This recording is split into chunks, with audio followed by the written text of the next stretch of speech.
É Céu de Santo Amaro essa música. Isso, gente, sinaliza. Grita aí. Vamos lá, gente. Boa noite a todos. A quem eu ainda não tinha dado boa noite. Sejam muito bem-vindos. Acho que hoje a gente tem gente nova. Tem gente com o microfone ligado, senhor Jair.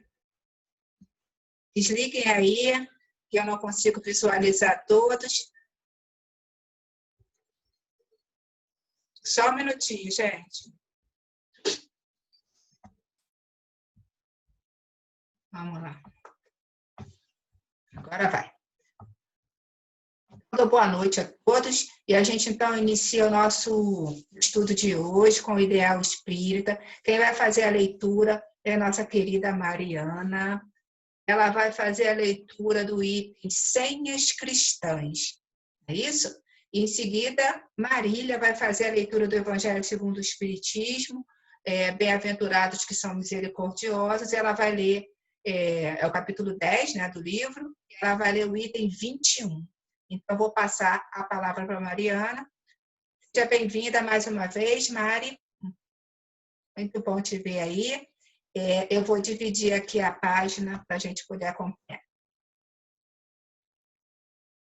Vamos lá. Pode começar, Mariana. Aí, em seguida, se alguém tiver algum comentário, a gente faz, e logo depois a Mariana faz a prece inicial. Obrigada, Adriana. Boa noite para todo mundo. Que seja uma noite aí de muita paz para todos. Então, hoje a página, gente, é Senhas Cristãs, né? Espírito André Luiz. Eu vou ler primeiro. Estudo e trabalho. Serviço orientado. Rendimento maior. Vigilância e oração. Sombra e luz podem surgir em qualquer circunstância. Boa vontade e discernimento. O equilíbrio moral é filho do sentimento, aliado à razão. Esperança e alegria. Do bem puro verte a perfeita felicidade. Entendimento e perdão. A fraternidade compreende e socorre. Palavra e exemplo. Não há virtude sem harmonia. Auxílio e silêncio. A caridade foge ao ruído. Brandura e firmeza. Há momento para o sim e há momento para o não. Humanidade e perseverança. Sem obediência ao próprio dever, não há caminho para a ascensão. Bom, essa página, eu acho que sobrou pouco assim para eu explicar, porque eu vejo essa página como muito...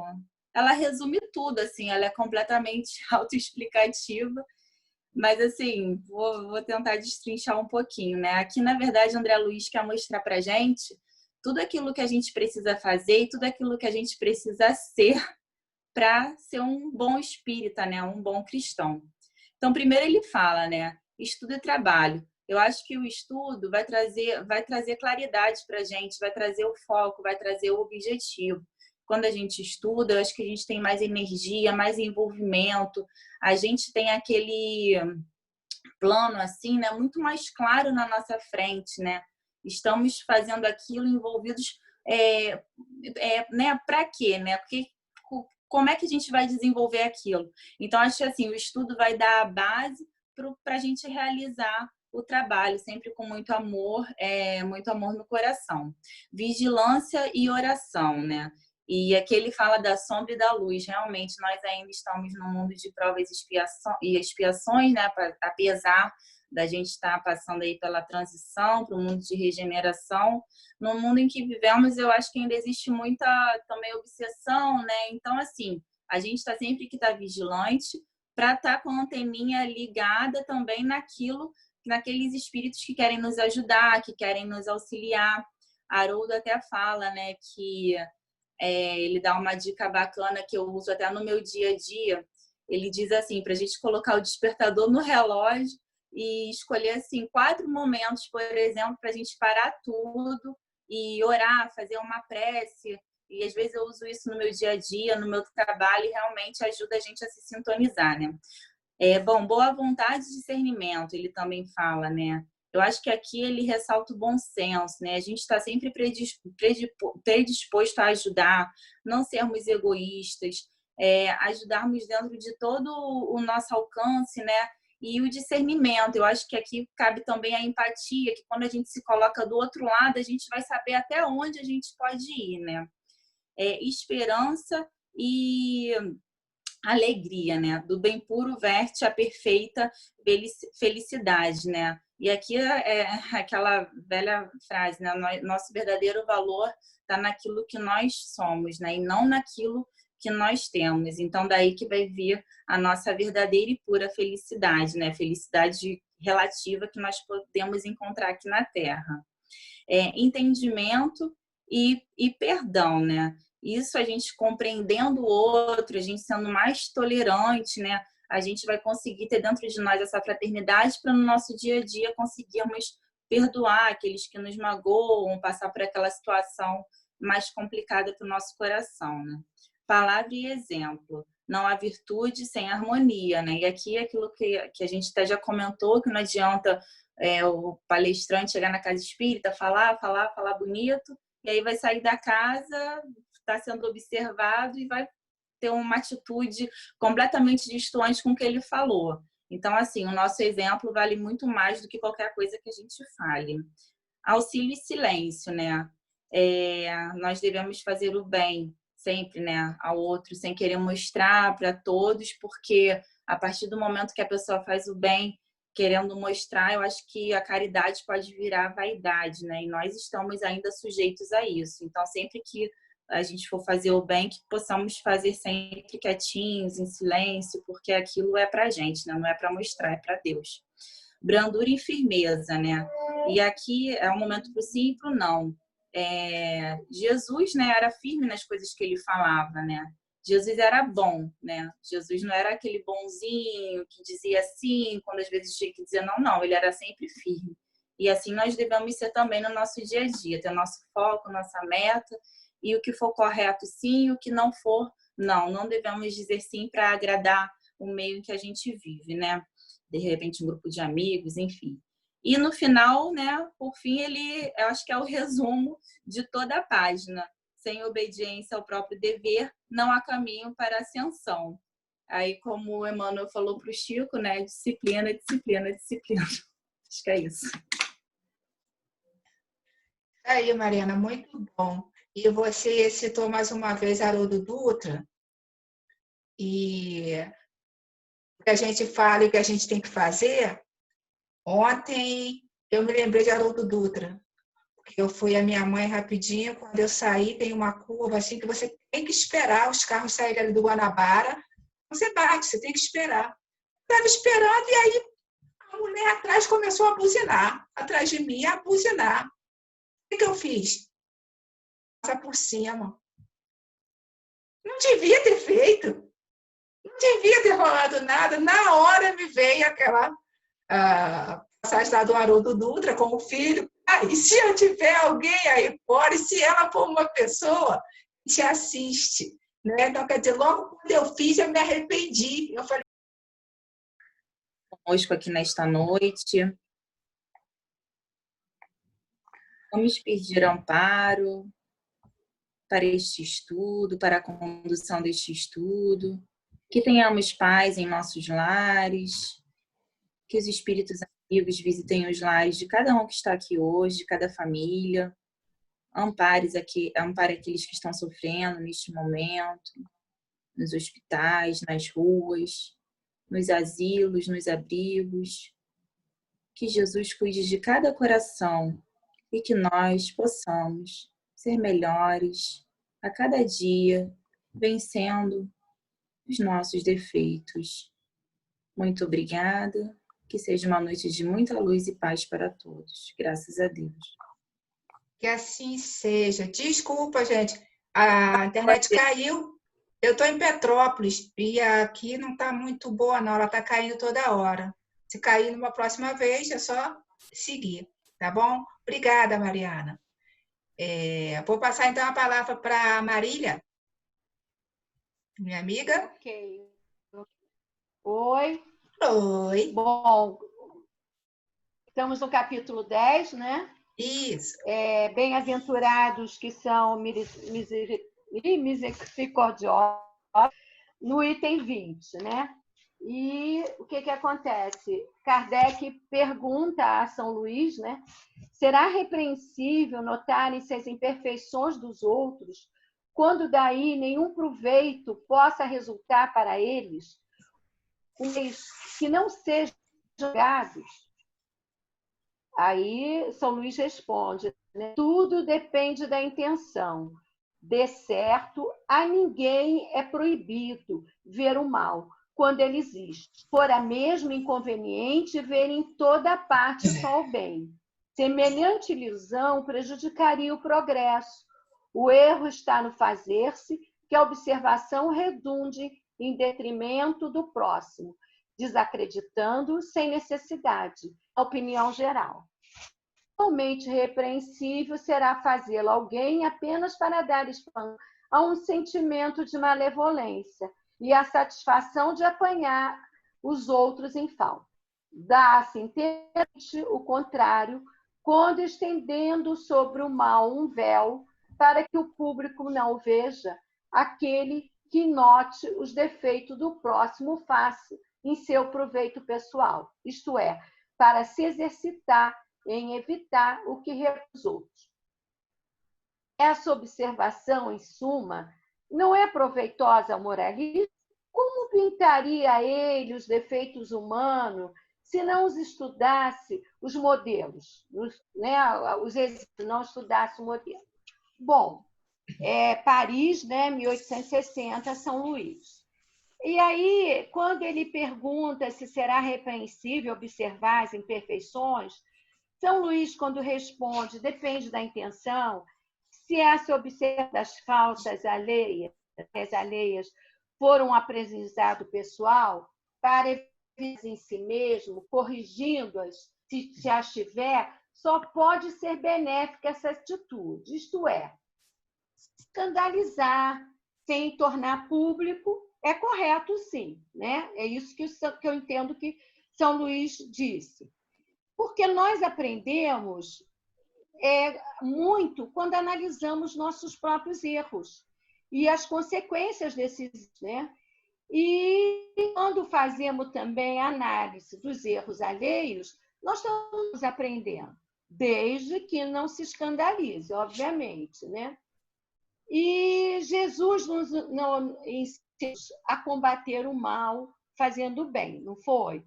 Então, para isso, é preciso ver o mal onde ele existir. Como é que eu vou combater o mal se eu não vejo o mal?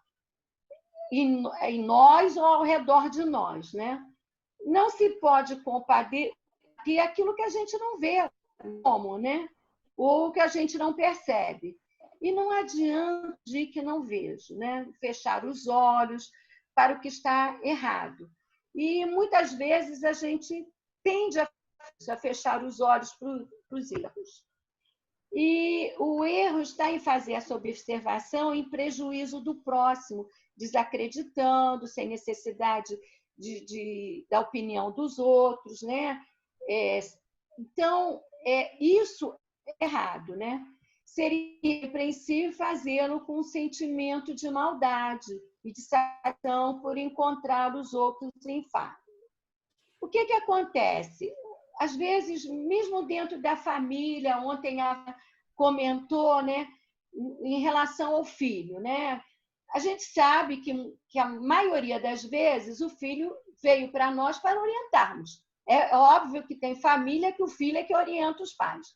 Mas, na maioria das vezes, esse filho que a gente é para a gente orientar na vida, para a gente aparar as arestas nossas e dele também. E, às vezes, quando a criança, né, um exemplo assim, muito bobo, é quando a criança aparece em casa com a canetinha lá do coleguinha. E aí a mãe pergunta, que canetinha é essa? Ah, foi fulaninho que me deu. Espera aí, o fulaninho te deu, mas os pais deles não deram. Os pais dele não sabem disso. Então, a gente tem que repreender, sim, e pedir para ele devolver. Né? A canetinha, a borrachinha, sei lá o que. Então, é complicado? Mas tem muita gente que prefere não ver, né? Mas eu acho que é importante isso. E, assim, eu tive uma experiência com as minhas filhas num colégio, principalmente nova, num colégio que só tinha gente que tinha uma condição boa e ela tinha que botar um cadeado na mochila para descer para o intervalo, porque senão levavam as coisinhas que estavam dentro, as canetinhas coloridas, aquelas coisas de criança, né? E não era, que carregava de todos os alunos da sala. Então, lá no Livro dos Espíritos, também na questão 903, é feito mais ou menos a mesma pergunta, né? A resposta é praticamente a mesma. E, assim, tem casos e casos, né? E aí, mas sempre tem que ser pautado na caridade, né? A gente deve pautar as nossas ações na caridade.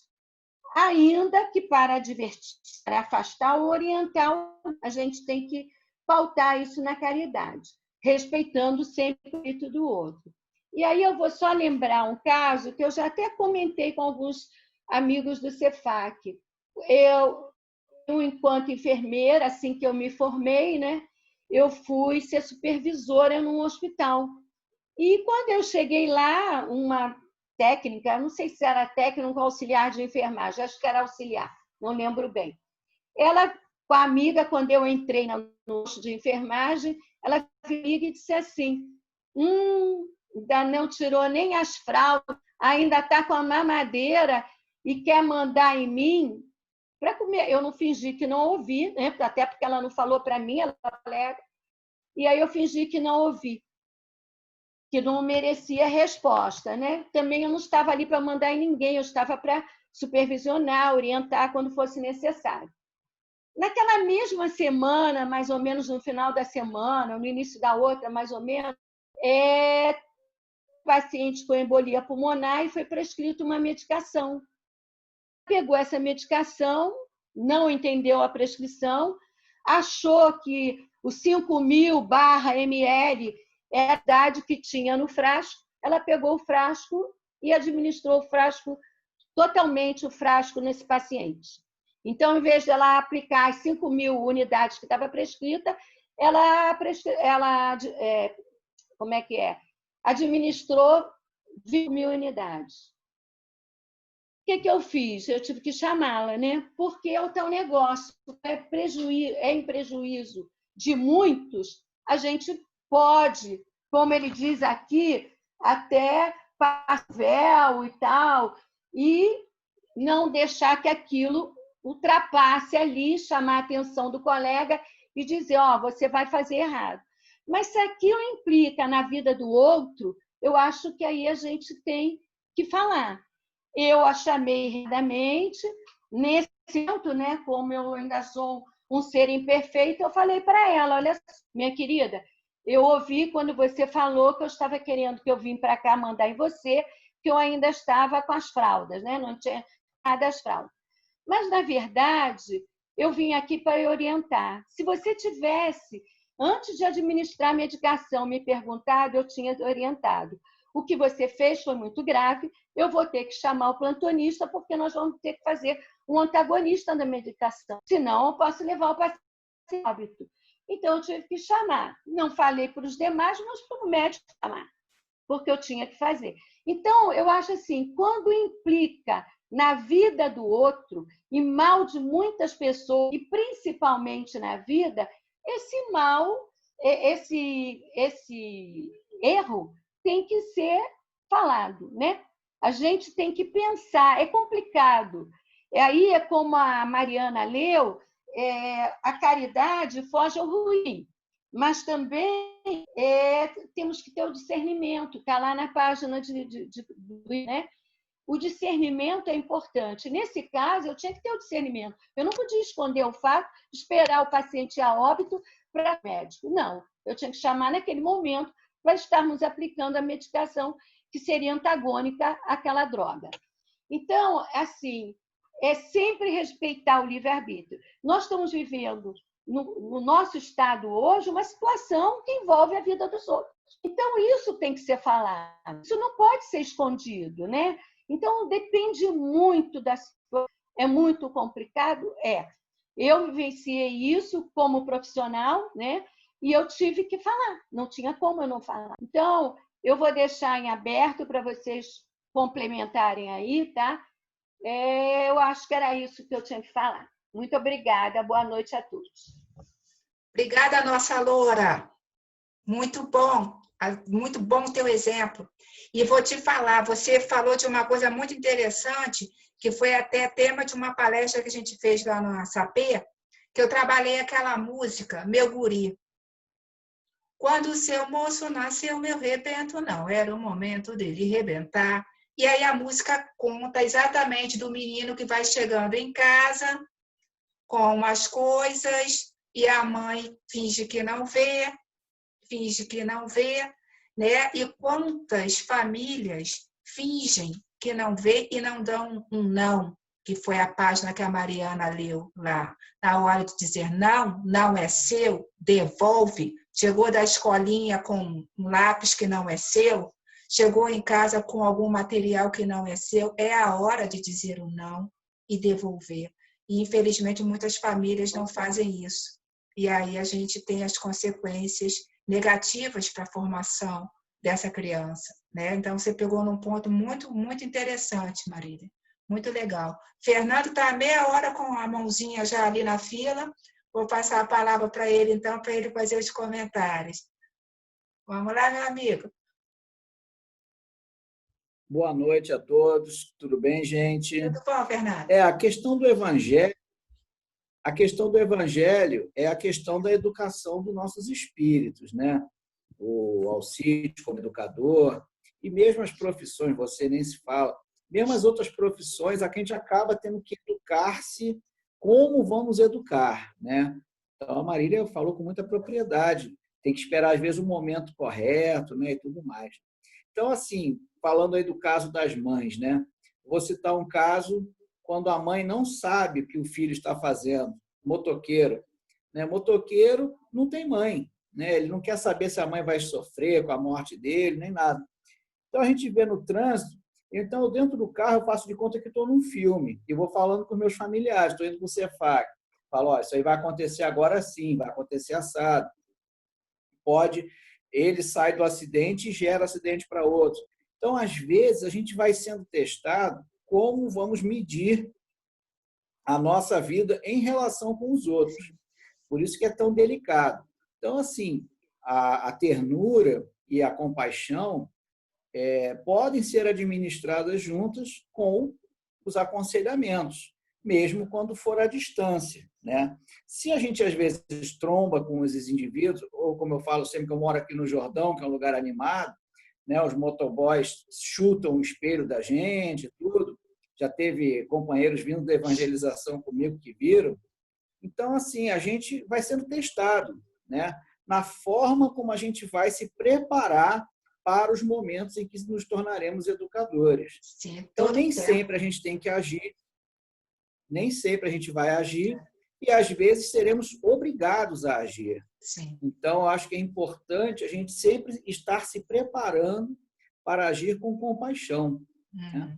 Então, assim, eu estava voltando de ônibus lá da cidade, voltamos pela Lagoa Barra, eu vi uma moto, uma bicicleta acidentadas com essas trouxinhas, né, de iFood, e eu achei estranho porque eu vi 3 caras no chão. Parecia que na moto tinha 2 caras com uma cestinha na moto, uma cestinha nas costas do indivíduo. Então, é todo tipo de imprudência, a toda hora a gente vê, né, ainda mais agora nesses momentos em que eles ganharam esse status, né, de grandes levadores, de grandes entregadores, sim. Estão se sentindo o máximo. Verdade. Mas isso tudo tem consequência lá no hospital, onde a Marília já trabalhou. Né? Então, verdade, assim, a gente tem que tentar ser o máximo possível um educador de si próprio antes de nos tornarmos educadores dos nossos irmãos. Mas, muito em algum momento, seremos obrigados a falar com a educação e ajudá-los também. É isso aí. Super obrigada pela tua observação. Oi? Roberto? Eu só gostaria de falar uma coisa. Oi, só um minutinho, Roberto, só um minutinho, Cid. Fala, Marília. Posso falar? É que eu queria avisar a Mariana que eu fico muito feliz quando eu vejo uma jovem tão comprometida com o espiritismo, com essa né, que nos faz tão bem. Eu fico muito feliz, porque Legal, né? difícil a gente ver os jovens, né? Participando Muito legal, assim, né? parabenizo. Obrigada, Marília. Roberto? Roberto? Oi, pessoal. Oi. Oi, tá ouvindo? Sim. Foi interessante essa... nós toda hora nos deparamos, né? Nós estudamos esses dias sobre o perdão, sobre benevolência, e muitas vezes a gente se vê, né, em dúvida com relação a determinados procedimentos, né? Primeiro tem aquele impulso nosso que ainda não é muito legal, né? O nosso impulso inicial é um impulso para uns mais e para outros menos, mas é um impulso descontrolado, é um impulso ainda mais primitivo.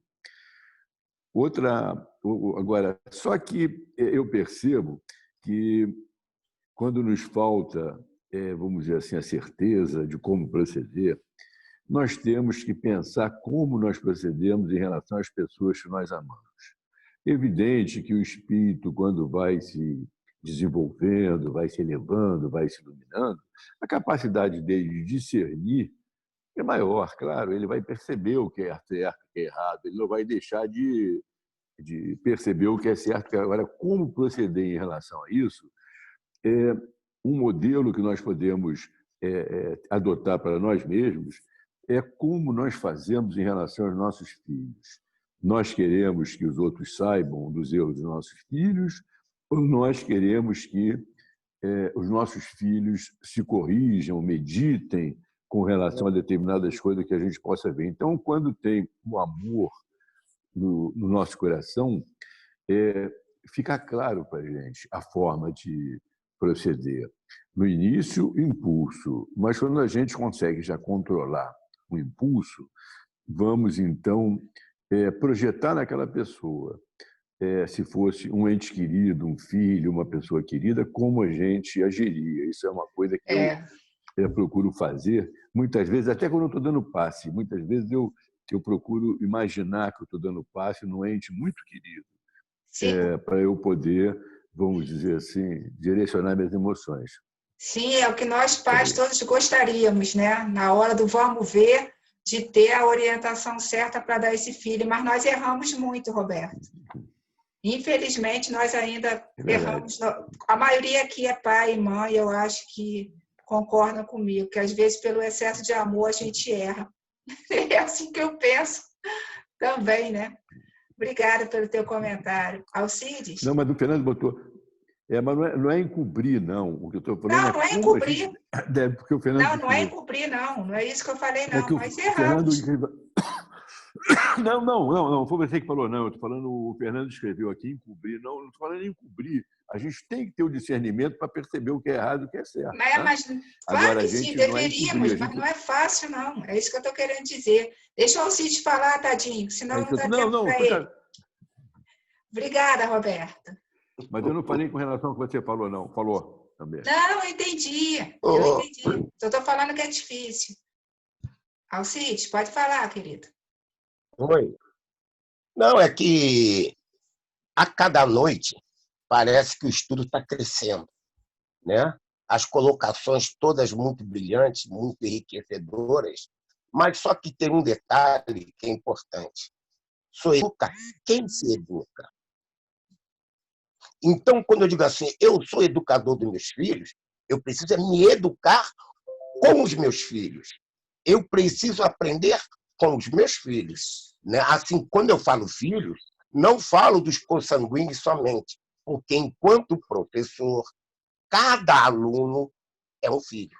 E quando Jesus disse, o que fizeste dos filhos que eu te dei, ele não está falando dos filhos consanguíneos, não. Ele está falando de todos aqueles que cruzaram os nossos caminhos e com os quais a gente devia ter aprendido a se educar, orientando-os e nos esclarecendo. Esse que é o detalhe importante. E do mais, parabéns a todos, a Mariana, a Marília, Roberto, Mário, todos. Meus parabéns, porque está dando gosto e prazer participar desses estudos. Muito obrigada, meu amigo. É um prazer a gente ter todos os dias de você aqui com a gente, nos ajudando. Mário, rapidinho, amigo, que a gente estourou o tempo. Não, rapidinho. Eu acho que o Fernando quis dizer que uma parte às vezes dos pais tentam encobrir, e encobrir realmente é complicado quando você só encobre e não educa. Mas eu acho que ele não quis dizer relativo ao Roberto, não, ele quis dizer uma outra faceta da mesma situação. Agora, eu acho o seguinte, eu acho que a gente se põe muitas vezes em várias posições familiares. Nós, às vezes, somos o pai, nós, às vezes, somos os filhos, nós, às vezes, somos os irmãos, nós, às vezes, somos o chefe. Perdão, Mário. Perdão, Mário. Mário, só um minutinho. Ficou mudo.